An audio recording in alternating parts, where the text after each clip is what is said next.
siya ng mamara ko mga kapaltik, yung si Biba, no? Binarakuhan niya yung yung binigay sa atin ng Taiwanese.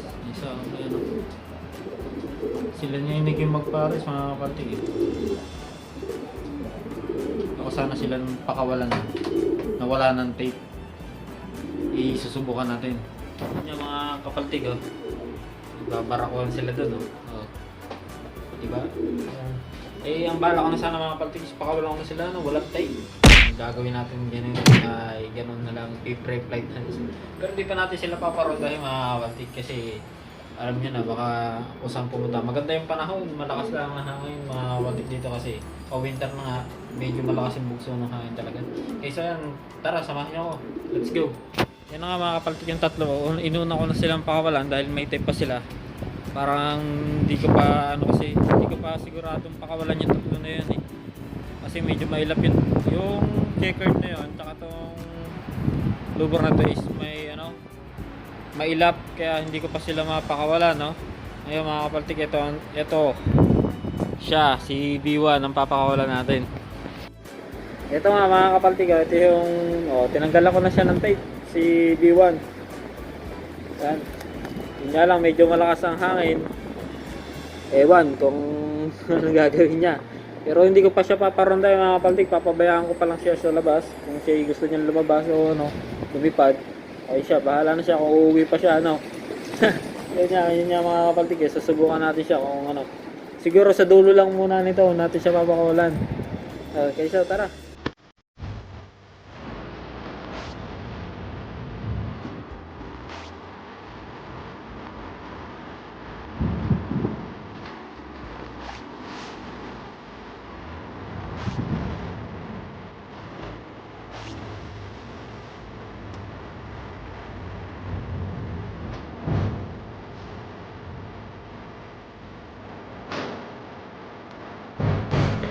Balik nga lang siya agad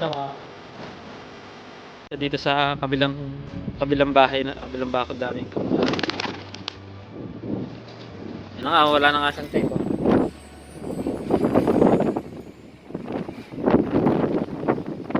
mga kapaltik no, si YP ganda ng balahibo niya ganda ng balahibo niya mga kapaltik no, kaso meron siyang sipon. May sipon siya, bali 2 days ko na siyang kinagamot. Bali yung pinapainom ko sa kanya mga kapaltik kasi wala akong mabilang dito ng gamot ng kalapati is BioFlu muna. Umigigi na siya, hindi katulad kahapon na napakasagwa talaga ng yung sipon niya, natulong talaga Ngayon, subukan ko siya ng BioFlu. Kakaawa din siya yan, BioFlu. Bali subukan na natin siya ng BioFlu para kahit pa paano meron siyang gamot. Wala ngayon tingnan na manunaan na yung migi-igi na yung niya, yung sipon niya, hindi kaya tulad ng like kahapon na nakakaawa talaga siya. Subukan ko siya ng BioFlu. Naluha-luha pa yung mata niya kung makikita nyo, diba? Wala na rin siyang tape. Ayan susubukan na rin natin siyang pakawala mga kapaltik Tara.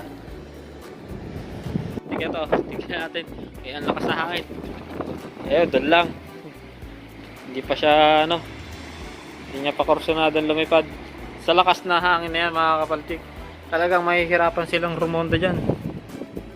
Inom siya agad ng tubig buti yan Sige. Pero malakas naman siya kumain kasi sa mga katawan niya talagang bilugin pa rin yung katawan niya kahit may sakit siya Kasi pakawalan pa natin yung tatlo doon.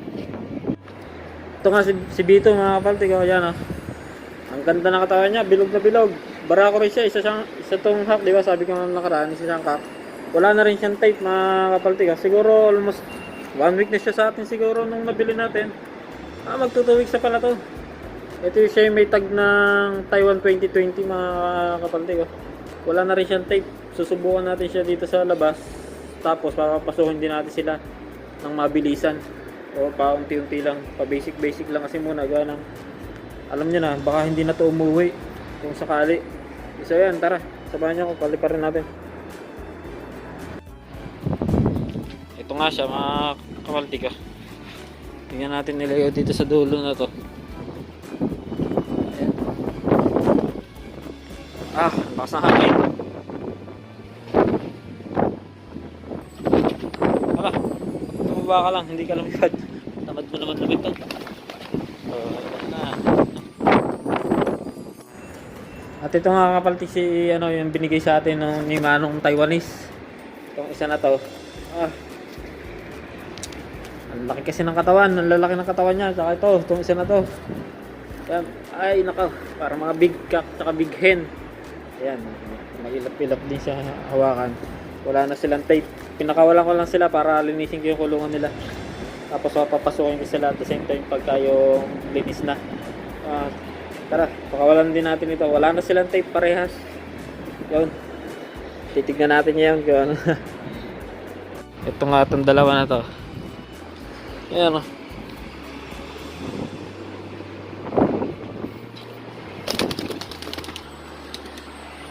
Ayan, di yan siya nagpunta.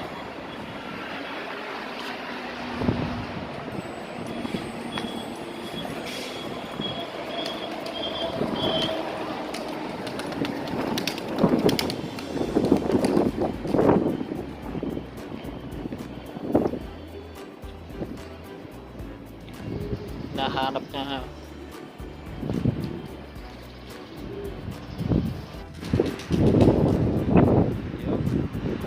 Alam niya lang kung paano umuwi ngayon.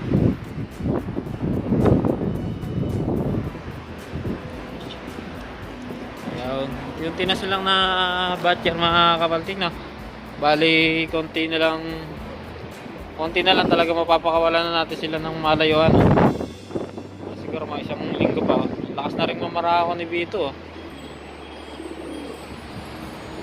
Dati nahihiya pa siya kasi hindi pa nila sanay dito eh.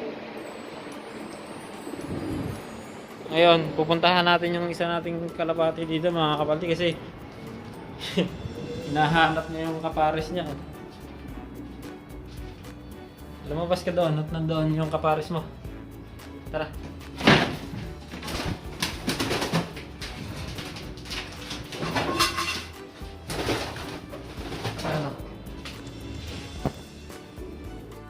Yan mga kapaltik mga wala ng tape yung mga yan.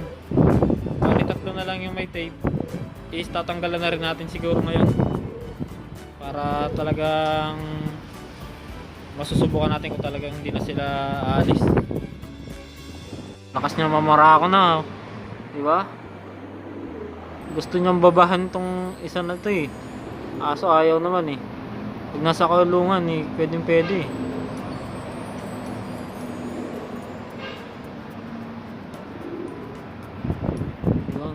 Lakas mamara ako eh.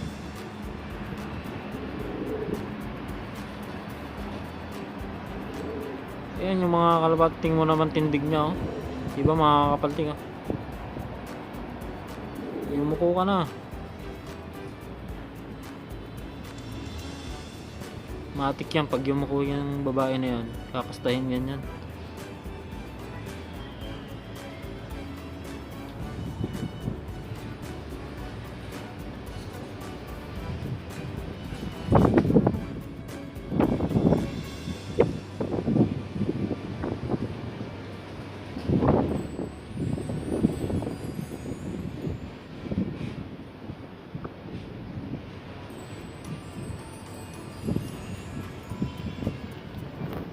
So yun nga mga kapaltikis, napakabalang na sila. Ayan na sila lahat mga kapaltikis.